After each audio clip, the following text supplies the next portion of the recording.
Hello, and welcome to the third in a series of Advocacy 101 broadcasts presented jointly by the American Brain Coalition and the American Neurological Association.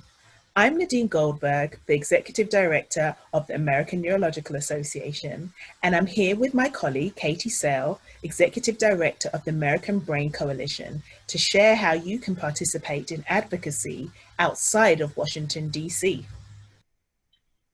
Advocacy you can do from your own community is every bit as important as traveling to Washington, D.C. As we record these broadcasts, COVID-19 has made many in-person meetings and events impossible.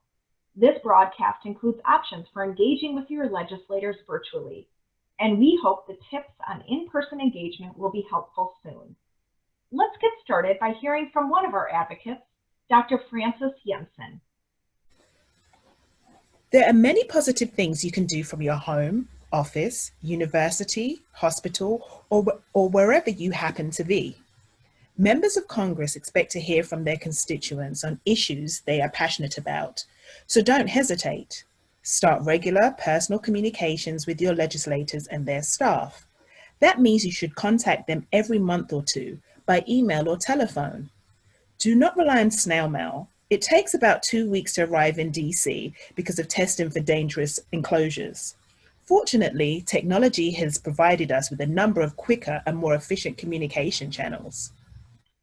When you're in regular touch with your elected officials, you may not always need something from them, but you can serve as a resource. Sometimes your messages will ask for something specific, for your representative to vote a certain way or co-sponsor a bill. But other times you should pass along information, ideas, and stories that you think will be helpful. And you don't always have to take the first step. Our organizations are following what's happening in Washington and keeping our members informed.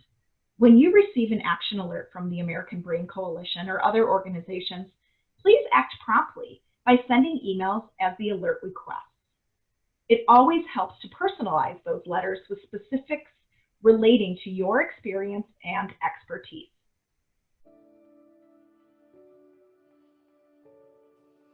Okay, now to the what, why, and how. What? Develop a good relationship with an elected official. Become an asset to this official. Provide good, clear information. Assist in understanding the context and create opportunities for positive encounters. Why? To increase interest in and support for good science. After all, Congress funds NIH. Quote, the people we really listen to are the voters. Not once have I heard anyone at a public meeting ask me, what are you doing for medical research? Not even a researcher. Current congressman.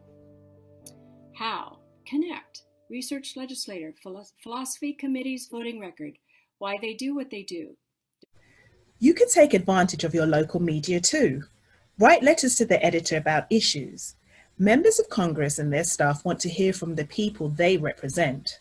They always read the letters in their hometown newspapers, and that includes the online editions. Editors like letters that respond to something that appeared recently in the paper, so be on the lookout for news about biomedical research and neuroscience. Keep your letter concise, approximately 150 words. Most newspapers prefer email submissions.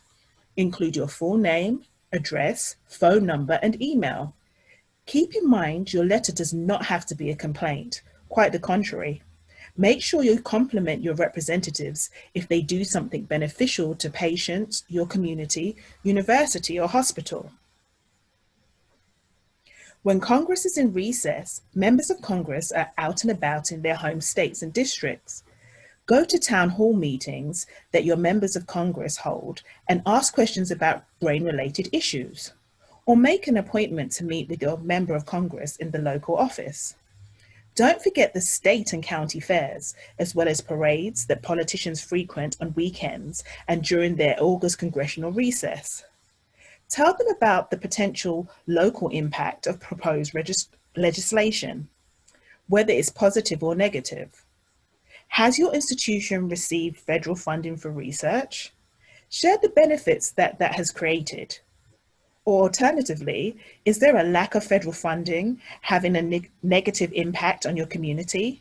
Share that too. Seeing action and issues in their own communities is invaluable for elected officials. Invite your members of Congress to speak to your organization or tour your laboratory. If one accepts, you can show off what your organization is involved in, but also ask some direct questions about what they are doing in Congress that supports your brain disease or your research. Contact the American Brain Coalition staff prior to the visit for possible questions and talking points.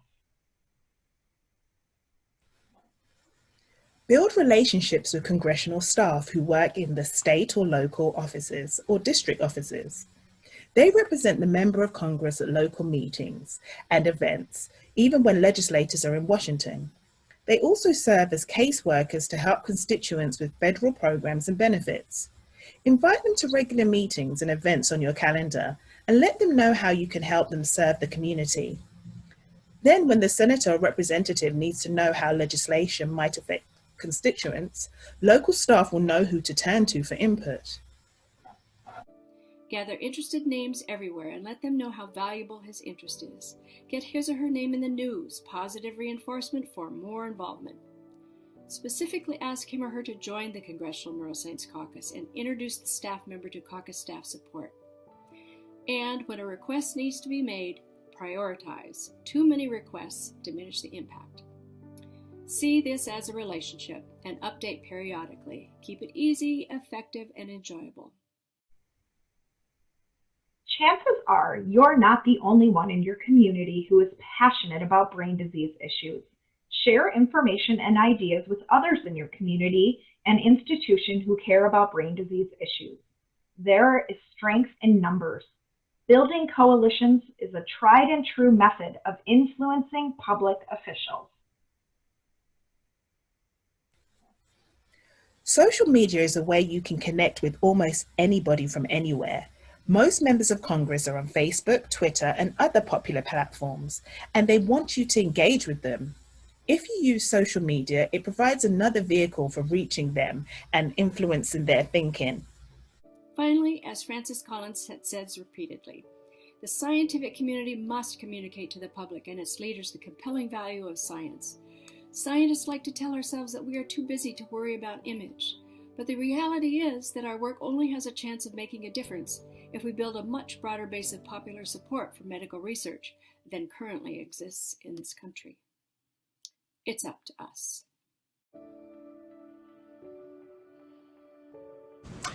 In our three-part series, the American Brain Coalition and the American Neurological Association have presented a comprehensive overview of the key role that advocacy plays in advancing delivery of quality healthcare, biomedical research, and training the next generation of healthcare educators. We're so glad you've been able to participate. We hope you found the information useful and that it's given you the knowledge and the tools that you need to take effective steps toward building relationships with your representatives and with your senators.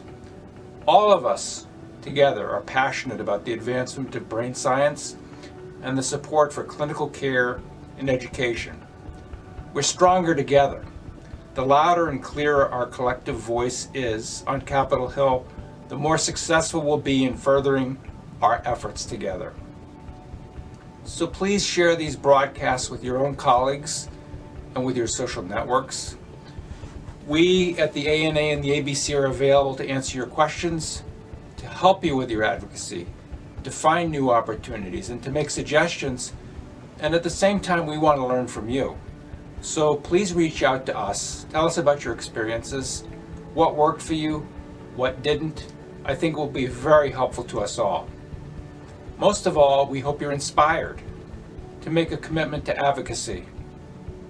The First Amendment tells us that it's your right to petition your government for a redress of grievances. So let's do this and move forward together. Thank you and look forward to seeing you again. Thank you to all of our speakers, and especially to you for listening. Please visit the ABC's website for more information or contact Nadine and myself at any time. Thank you.